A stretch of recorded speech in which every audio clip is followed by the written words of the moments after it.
May you find happiness and peace, and may your home stand the test of time. Hello guys, welcome back to my channel. My name is Mary. Today I'll be reacting to another video from Kirk. Today's video is titled Kirk exposes his truth about transgender lobbying. So without further ado, let's get started. Hello, so my question is, knowing how tired we are of being forced upon values by the Democrats and literal satanic religions out here, so is there a way of bringing back normative values without becoming almost a theocracy or a theological oligopoly that the Pilgrims ran from, or even that was fled in like the French Revolution and back in England? Is there a way of doing that? That's a really good question. The founders, they seem to have accomplished it for a period of time. And what you're getting at is important, which is, so how do you bring all these people to virtue without actually just becoming a theocracy where it's just run through the government? You know, the founders were very clear that pluralism did not mean accepting everything all the time. And so there's this tension between liberty and what's called licentiousness. I know that's a really kind of heady word. Think of it as license to do everything. That's where the root of licentiousness comes from. And so in the founding, colonial times, states had laws that forbade things, that were forbidden for things that we would just kind of be considering like normal behavior, right? Like public drunkenness. Let's just use that example, right? They said this is not a good thing for society. Now, those truths were derived from the Bible and the scriptures. They all said this just makes America less free, and it makes America, the country that we want to live in, less likely to glorify God in everything we're doing. The restoration, though, the tension is very, difficult, and we must, as a church, recognize that the salvation must come through the church while also contesting in the government for righteousness in everything we are doing. We're far from ever becoming a theocracy in one sense, but I would argue that we're very close to becoming a theocracy in another sense, that we have a secular religion that is running our country right now.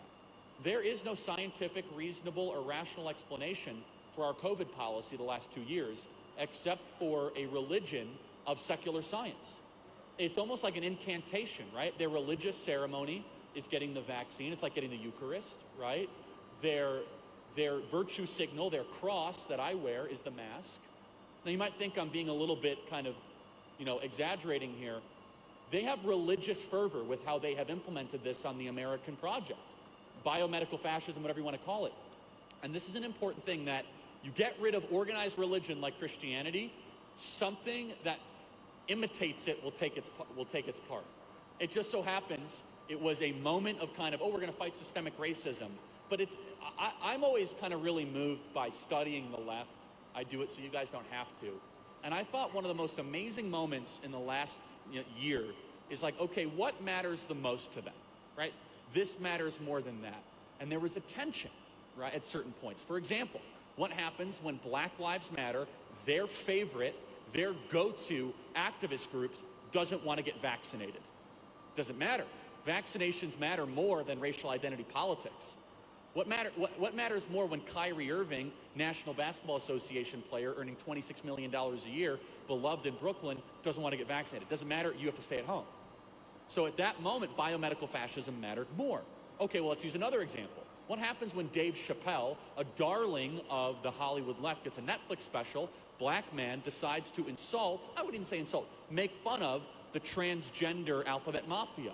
Oh, no, you can't do that. Doesn't matter if you're black. Transgenderism in this current moment matters more than racial politics. You guys tracking this? It's totally confusing. It's intentionally supposed to be confusing, by the way. It's like this constant reordering of hierarchies.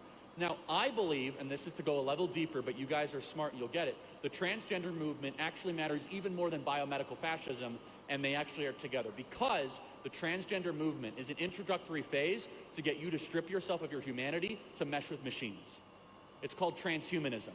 They want you to say, okay, well, I can choose any gender. Why can't I just have like an exoskeleton of some sort of machine around me? This is what Meta is about, the metaverse, kids staring at screens all day long. This is documented, this is proven, this is where Silicon Valley is going. This is why they're so insistent on this transgender thing, because if you stop being a man, then maybe you can stop being a human being. Maybe you can kind of just plug into some sort of machine. This is where their control, their profit motive is coming down the stream. There's a ton of literature about this. I'm far from the first person to comment on it, but I'm just kind of connecting the dots for all of you that might, like, what is the agenda here? Well, the agenda is kind of like Ready Player One meets Inception. where you kind of just hook up to a machine all day long and you're controlled by 5 companies that control your thoughts and your feelings, and the real world actually ends up being the not real world, where everyone just kind of wears goggles all day long. That's the deeper significance of the transgender movement that no one wants to talk about. Wow. Well, I see sense in what he's saying, because it's beyond identifying as something. It's, to me, I feel it's beyond it, because you already know what you are, but you choose not to believe what you are. You're thinking like, I can be more than this. To me, I feel like there is something that triggers this, something is behind it, pushing for this motion. Maybe something is pushing for it in the bigger run, maybe in a couple of years people will do this. And I think Charlie says something about hierarchy. He says like, sometimes people agree with this because this is what is in vogue. Formerly it was Black Lives Matters. Now people are not pushing more of trans. And I think when COVID came, it was like more of COVID. You have to be vaccinated. It's like, it's hierarchy. It shows that whatever is more pressing is what people push for. And if you are to weigh, let's say, the vaccination to Black Lives Matter, people will pick the vaccination because maybe not now, but as at 2020, 2021, people will pick that topic more because that is what is on trend and that is what the world is talking about. But now they might go back to Black Lives Matter because now I think COVID is fading away. But I think I get what Charlie's talk is coming from. He's saying, what is the end result to all this? Because it's like, the more we accept this, there's another thing coming up. The more we try to, okay, let's reason with them, let's accept this, another thing is coming up. So I feel like, where is the end result? Are we going to keep on accepting and accepting and accepting? To what end? Sometimes we all need to speak out, tell the world like, okay, yes, there should be a limit. There should be a limit to where we draw the line, okay? We don't just, accept this, and in a couple of years, you guys bring up another thing that, okay, this is way more important than what we accepted before, so we have to accept this. It's like, we are being pushed. We are continuously being pushed to, I don't know what end, but we are still in the process. We are still in the moving stage. We are still, following the crowd.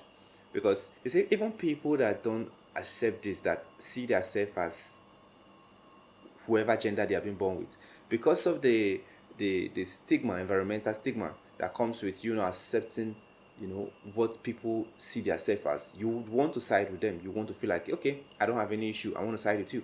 Whereas you're practicing, you are okay with the gender you have been born with, but because of how the world will see you, you just have to just side with whatever the world is siding with.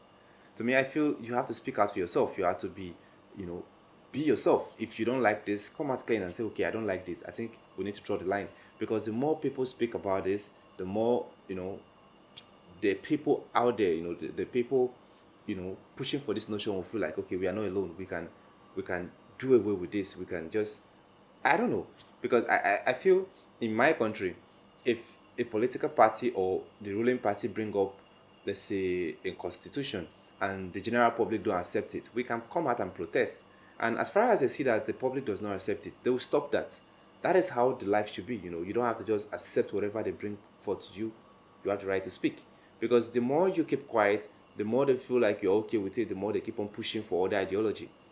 And at the end of the day, we don't know the generation we are raising, because the way our parents train us and we grow up becoming good children like this or good adults, our children might not have that privilege, because before they get to our age, the world would have been something else.